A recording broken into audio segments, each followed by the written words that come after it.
IG range Praveen Kumar ने media को जानकारी देते हुए बताया कि सभी तैयारियां पूरी कर ली गई हैं और किसी भी अप्रत्याशित स्थिति से निपटने के लिए सुरक्षा बल अलर्ट पर है। उन्होंने कहा कि 23 नवंबर की रात से अन्य जिलों में वाहनों का ट्रैफिक डायवर्जन किया जाएगा ताकि समारोह स्थल पर भीड़ और वाहन आवागमन को नियंत्रित किया जा सके। आईजी रेंज ने बताया कि समारोह स्थल के आसपास विभिन्न सुरक्षा कवच बनाए गए हैं, सीसीटीवी कैमरों की निगरानी बढ़ा दी गई है और साथ ही जमीनी सुरक्षा के लिए पुलिस और अर्धसैनिक बलों की तैनाती की गई है।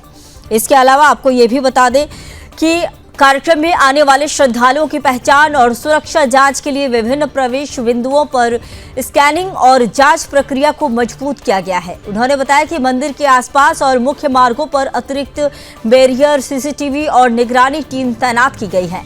ट्रैफिक डायवर्जन योजना के तहत निकटवर्ती जिलों और मार्गों से आने वाले वाहनों को वैकल्पिक मार्गों पर भेजा जाएगा ताकि भीड़ और ट्रैफिक जाम की समस्या ना हो। प्रवीण कुमार ने यह भी कहा कि प्रशासन ने स्थानीय प्रशासन, पुलिस, अर्धसैनिक बलों और आपदा प्रबंधन टीमों के साथ मिलकर एक संपूर्ण सुरक्षा और आपातकालीन योजना तैयार की है। समारोह स्थल पर किसी भी प्रकार की आपात स्थिति में तुरंत प्रतिक्रिया देने के लिए आरटीसी, एम्बुलेंस और फायर ब्रिगेड की टीम भी तैनात रहेगी। सुरक्षा अधिकारियों ने कहा कि इस आयोजन को शांतिपूर्ण और व्यवस्थित बनाने के लिए सभी मुमकिन कदम उठाए जा रहे हैं। श्रद्धालुओं से भी अपील की गई है कि वे अपने वाहनों को निर्दिष्ट पार्किंग स्थलों पर ही खड़ा करें और निर्देशों का पालन करें। विशेषज्ञों का कहना है कि यह आयोजन न केवल धार्मिक महत्व का है बल्कि राष्ट्रीय दृष्टि से भी महत्वपूर्ण है।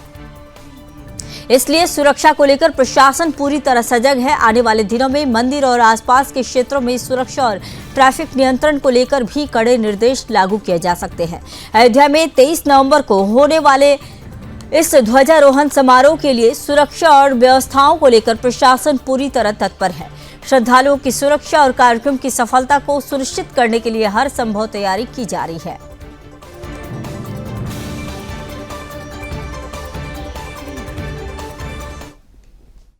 देखिए, राम विवाह के अवसर पर अयोध्या जी में समस्त तैयारियां जो की जाती हैं उसको पूरी तरीके से किया जा रहा है, क्योंकि राम जन्मभूमि पर भी एक वृहद कार्यक्रम है। उसको लेकर के हम लोग सतर्क हैं और जो भी हमारी एसओपीज हैं, चाहे वो वीवीआईपी सिक्योरिटी की हो और चाहे श्रद्धालुओं के दर्शन की और अयोध्या जी की सुरक्षा की, सभी को हम लोग पूरी तरीके से क्रियान्वित करा रहे हैं और लगातार भ्रमणशील लेकर के सुनिश्चित कर रहे हैं कि जो हमारे बॉटलनेक्स हैं या जो हमारे प्रेशर पॉइंट्स हैं उनको और सुदृढ़ कर लिया जाए। अन्य जिलों में भी जो ट्रैफिक डायवर्जन है भारी वाहनों का, वो हम लोगों ने व्यवस्थापित करने का बताया है 23 तारीख की रात से, क्योंकि हमारे पास वैकल्पिक मार्ग उपलब्ध हैं, उन पर ये वाहन चलेंगे जिससे कि हमारे श्रद्धालुओं को कोई असुविधा न।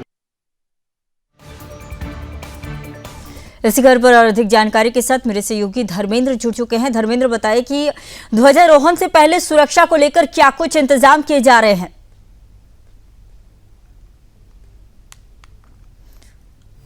धर्मेंद्र, आपकी आवाज नहीं आ रही। जी बोलिए। ये कार्यक्रम 21 तारीख से शुरू हो जाएगा। पूरा रंगारंग कार्यक्रम है ये और देश भर से कलाकार इसमें भाग ले रहे हैं। चौराहों पर भी मंच बनाए गए हैं, वहां से भी तमाम भारतीय संस्कृति की झलक मिलेगी। सुरक्षा के लिहाज से आपको बता दें कि लखनऊ, गोरखपुर, अंबेडकर नगर, सुल्तानपुर गुजरने वाले जो वाहन हैं, ये बड़े वाहन 21 तारीख के बाद बंद कर दिए जाएंगे। 25 तारीख जिस दिन प्रधानमंत्री मौजूद होंगे और ध्वजारोहण के कार्यक्रम के दौरान जब वो चले जाएंगे और जो मेहमान चले जाएंगे, रात में करीब 25 के 10 बजे रात में ये पूरा ट्रैफिक डाइवर्जन खुल जाएगा।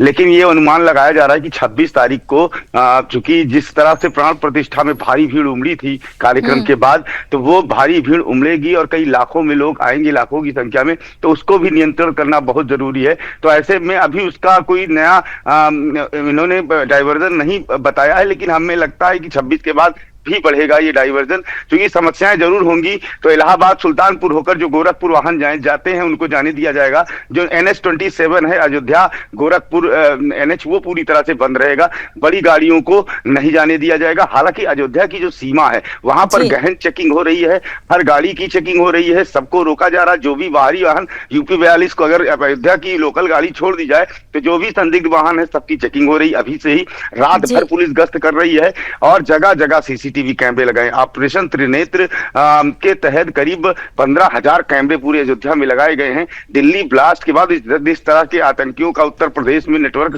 सामने आ रहा है, तो ऐसे में अयोध्या उस लिहाज से बहुत ज्यादा संवेदनशील हो जाता है। तो ऐसे में सुरक्षा के लिहाज से जितना भी हो सकता है प्रयास पुलिस कर रही है, प्रशासन के लोग कर रहे हैं। लखनऊ से मॉनिटरिंग हो रही है, पूरी वहां के आला अधिकारी लगातार अयोध्या आ रहे हैं।